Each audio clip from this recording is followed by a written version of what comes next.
Now let us look at relationships because connections and relationships are together. They go together. Okay. The more connected I am with people, remember not the social media connection, but the real connections. So for that, let us look at the virtual relationship and the real relationship. I am not against virtual relationships. Great way. Technology is there, we'll use. We'll come to that. Okay, so let's look at virtual relationships. No physical presence is required. So examples of virtual relationships can be online chats, messages, meetings, text messages, WhatsApp messages, and the works. The technology is there, whether it's Instagram or Facebook or Twitter or whatever. So there is no physical presence required. Virtual relationships are very easy to handle conflicts. Less stress, however, less amount of intimacy. I'm sure you agree that the intimacy in a real relationship is much higher compared to the virtual relationship. And identity issue. There are many times we don't even know who the real person is. That person might be hiding behind a mask.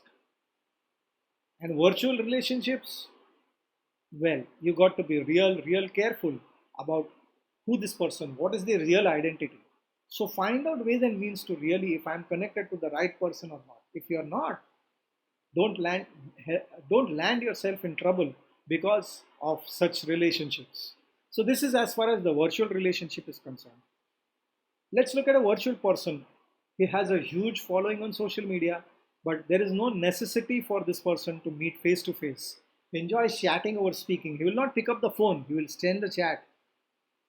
And no real emotions, emojis. Now emojis are, well, they are emojis. Okay, so you get what the point is, that a virtual, no, nothing wrong with a virtual person.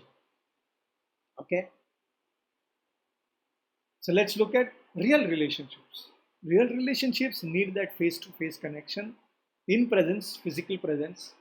Now obviously when the person is physically present in our life, naturally it is going to be difficult to handle. Conflicts are going to be difficult to handle. There is a certain amount of restraint that I need to have when I'm dealing in a real relationship as against a virtual. I can just cut out the communication, and in a virtual relationship, it's become very simple, no issues. But in real face to face, if there is a conflict, then I need to know how to handle. And at times, I need to restrain my conversations, restrain my communication, restrain my words, restrain my emotions, feelings. So, some amount of restraining capability is required. However, the real relationships obviously are more satisfying, better intimacy. And here, since the person is right in front of me, there is no question of identity issue. Getting the real and virtual, everybody knows that.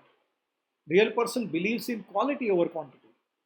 I may have very few friends, but they are quality friends. I can bank on them when I need them.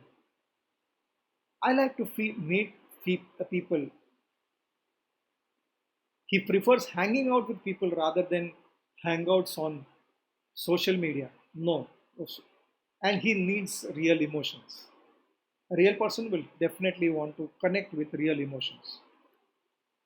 So it's not the question whether virtual versus real, this is better over that. That's not the message that I want to give you. Today, we are in a technology world, in an information world, and technology is growing leaps and bounds. It is super fast, and we need to understand how to be a hybrid person. There are amazing things about the technology, about social media, and there are amazing things about the real world. How about blending them together? Why just be a virtual person? Why just be a real person? Now, most of the millennials would love to be a virtual world. They love the virtual world. And many of the older people are loving the real world. So there is bound to be conflict in these two. Now, can millennials look at the real world and can the olders look at the virtual world is what I'm talking about. That's the best of the virtual world. Technology is here, it's not going to go away. So it is better that I learn to use the technology and how I can grow. How can I make technology as my friend? And this man who's talking to you right now on camera has been a complete camera shy person. So I hope you get what I'm trying to say. Let's learn to be a hybrid person. What's the best out of the virtual world? What's the best out of the real world? And learn to blend it.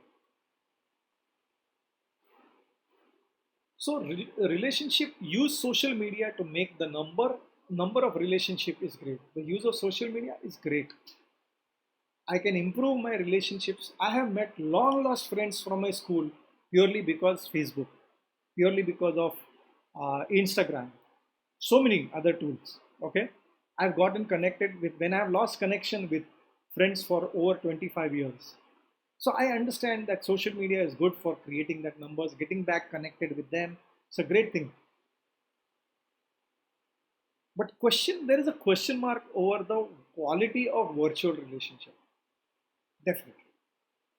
And there are a lot of things when people don't understand how to handle technology. You have seen a lot of people landing up in trouble, whether it is uh, whether it is luring a young generation, whether it is fleecing the older generation, all because of technology. When we don't know how to use the technology, when we don't upgrade our skills for the technology, that's when we land up in trouble. Technology has its use and abuse. Unfortunately, we can see abuse and very little of use. I'm asking you to focus on how do I use technology, whether you are a millennial or whether you are an oldie, doesn't matter. Okay? How can it's in our hands how to use it and keep the abuse away. Let us be clear, friends, that a virtual friends are of no use. It's the real friends that are going to help us in our lives. So if you have a tendency to have more virtual friends and less real friends, I invite you to start connecting with people and make real friendships because that's what finally counts in life. Real relationships still count. We haven't yet come up with a technology which can change this, and I don't think so. It can ever happen. This is my personal opinion. We must disconnect to connect. It's very, very important. In this virtual world, we feel that we are connected, but that's not real connection. It is a very superficial connection. Take your connection skills, disconnect to connect, disconnect from uh, every what I say that we going for a detox. There are many times when we eat for quite a long number of time, 15 days, 10 days, you eat any crap, and then your body feels very horrible, and then you go in for a 15 days detox. How about practicing this virtual world detox on a regular basis? It will help us. I'm sure it will help us. That's what I mean by we must disconnect to connect. So here are the 5 tools for creating great long-lasting relationships. Okay. First is to stop abusing others to release your stress. We will go deeper into this, what I mean by that. Second is to be a good finder. We have a tendency to look at what is not in that person. My invitation is focus on what that person has rather than what he doesn't have. It's just awesome to get connected with people and find out what is good about that person. Make this as a habit, make this as a practice with each person. Don't go for fault finding, go for good finding. Let's look at what are the 4 things that each person, including you yourself, you will agree that this is what I want from other people. And if that is what you want from other people, then you must learn to give it because what you sow is what you reap, and that reaping is multiplied. What I mean by deal with the person in the chair, when we go to that particular slide, we'll come to know and show that you care. So 5 tools for you to create long-lasting relationships. Let's look at them individually now. What do I mean by stop abusing others to release your stress? It is called cat kicking. Have you all heard the word cat kicking? Okay. Uh, if I have you all had a boss? Have you all had an experience when suddenly somebody comes and starts downloading all kinds of things on you? That person is you, and you don't know what the hell is happening. Why is this person talking to me the way he's talking to me? Especially that happens when the boss is upset. Maybe he has an upset somewhere else and he'll come and download on you. Are you getting what is cat kicking? Now, don't allow that person to kick your cat, and you don't be a cat kicker. I hope you're getting what is cat kicking.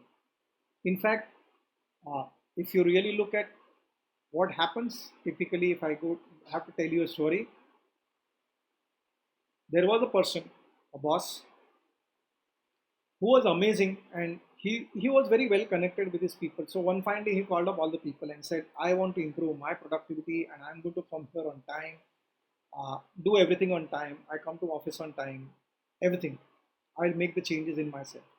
So a couple of 15 days everything happened, and one fine day he life took him a little turn, and he had to go to do something which is important, and then he got carried away in the club, and he was obviously late for office.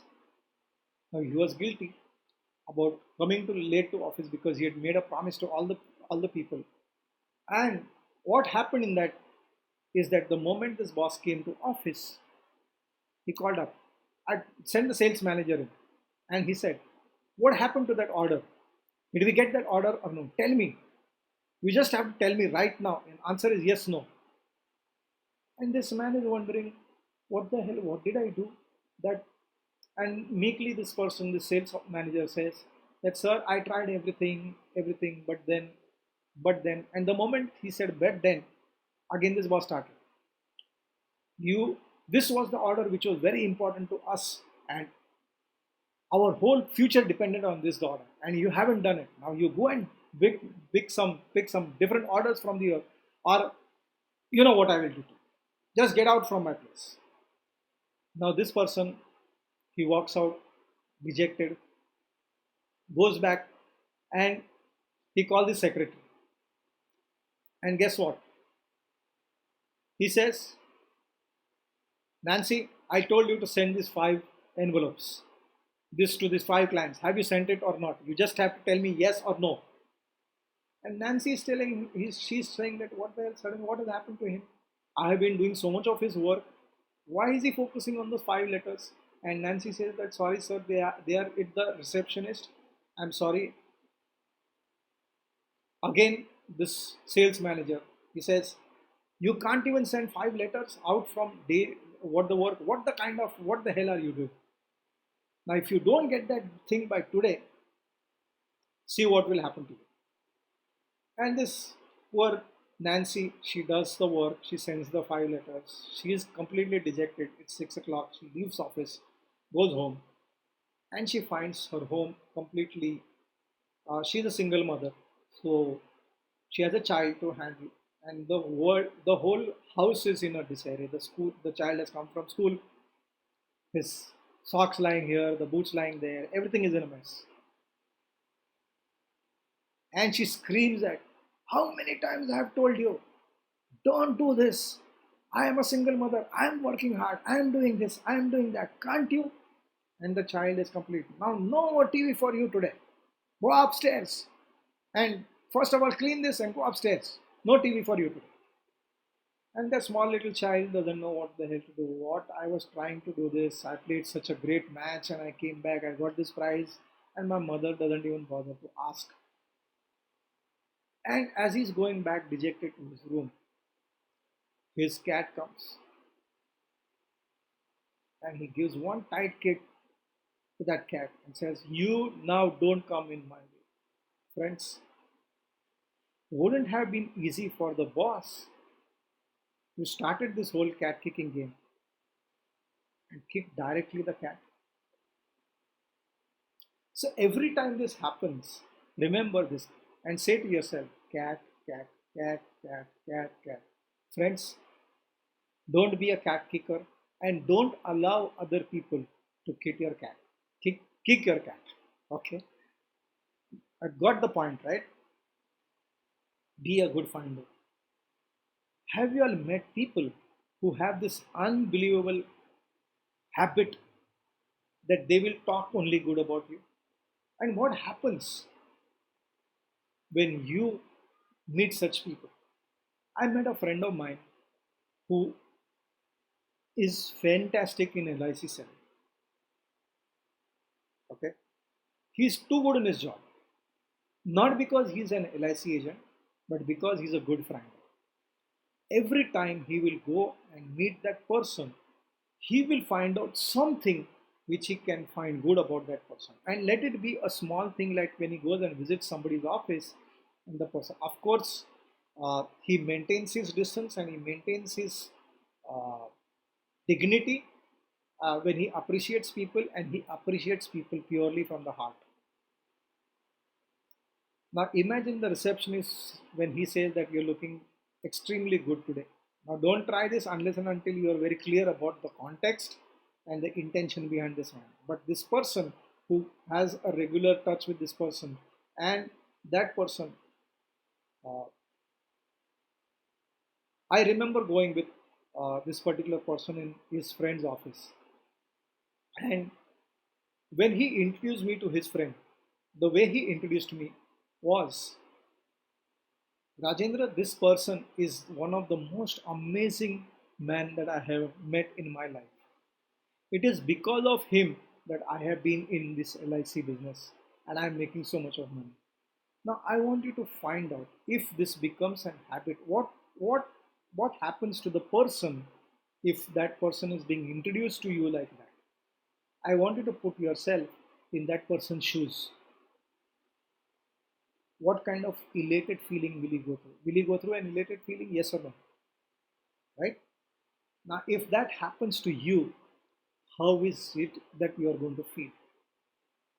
So make this as a habit of finding good. We by default have tendencies to find out faults. It is very easy to find out faults. Take an extra effort of finding what is good about people whom you know and whom you meet. And if you make this as a habit, see the jump in relationship, the intimacy in the relationship, the bonding that you can create with people just by practicing this one good. Be a good finder and not a bad finder.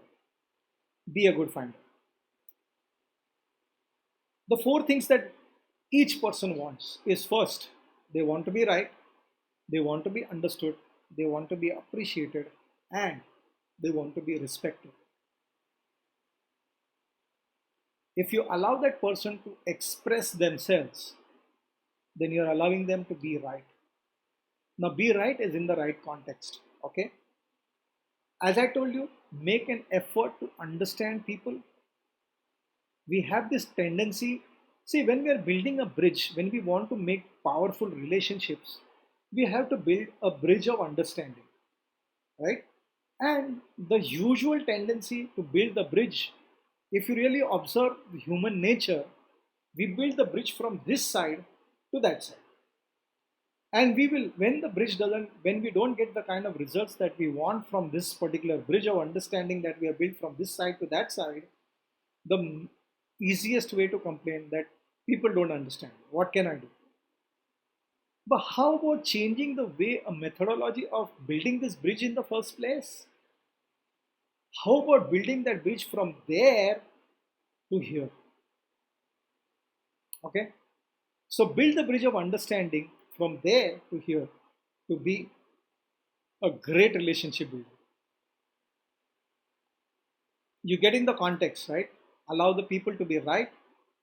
Understand. If I want to understand people, start from there and come to here. Come to your side.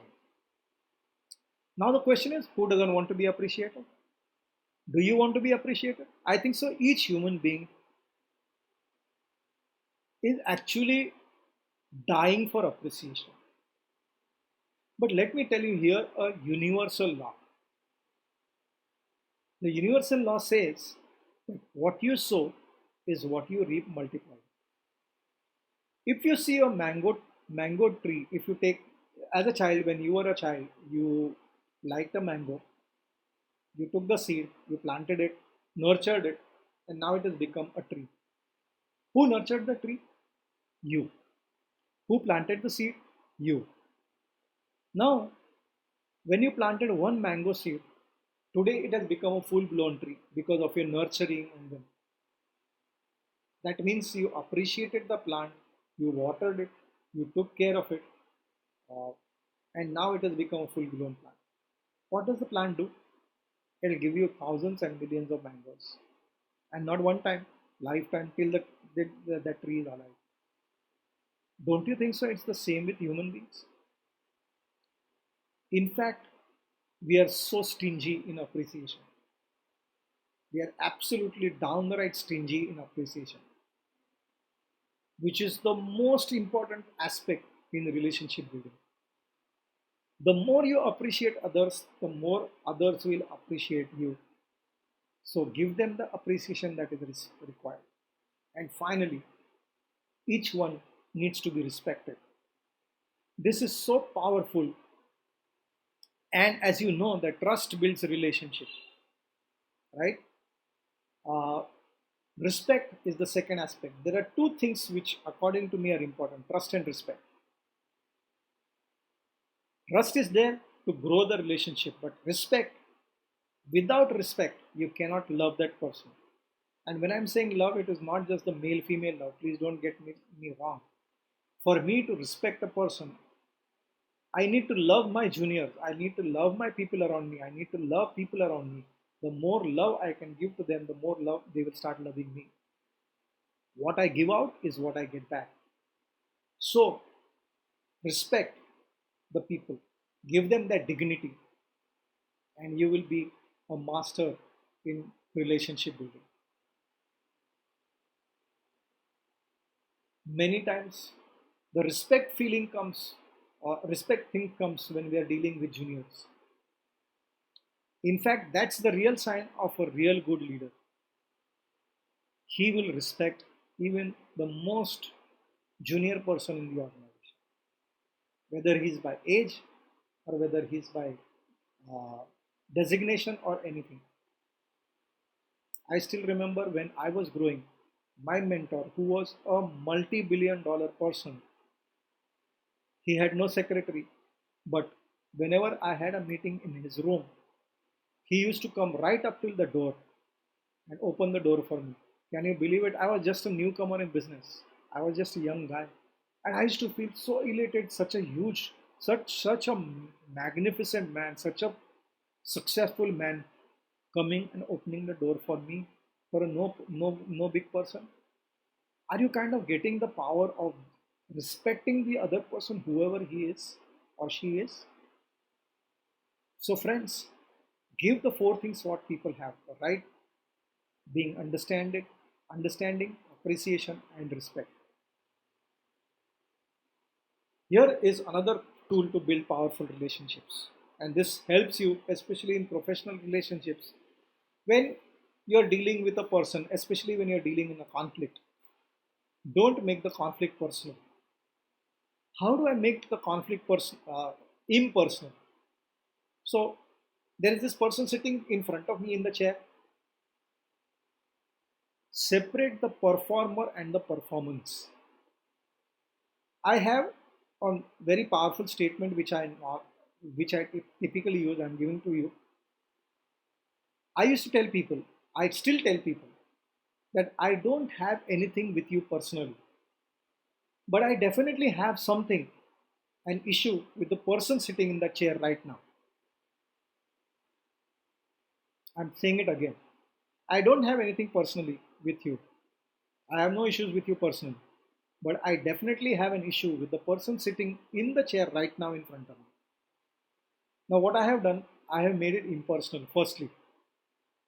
And then I talk about the performance and I praise the performer and criticize the performance. This is what I mean by dealing with the person in the chair. Criticize the performance. You have the right. Criticize in a way that motivates people, not demotivates. You have the right to criticize. You have the right, absolutely. But keep this separate. Don't criticize the person, criticize the performance. That's the best way. And make it impersonal by telling, I don't have anything personally against you, but I do have the person. We play roles. That person is playing the role of my junior, my peer, whoever it may be. And you have the issue with that role's performance, not even with the role. The role is just a role.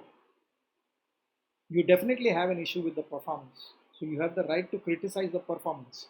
Use this tool in your appraisals also, and you will be a much better boss than the typical standard bosses. And finally, show that you care. The more you show this, the better relationship, the better bonding. We are so engrossed in our own world that we really don't show how much you care. We have the tendency to show off our knowledge, how much good I am, but people are not interested in that. People are interested in seeing how much you care about them. So show that you care, whether it is an elderly person or whether it is any person. The more care that you show about that person, the more bonding that you are going to have and a deep relationship. And yes, you can show your care even on the social media. Okay, there are ways and means to do that. Okay, thank you very much. I think so. We've covered all the five tools of great relationship building. Thank you very much.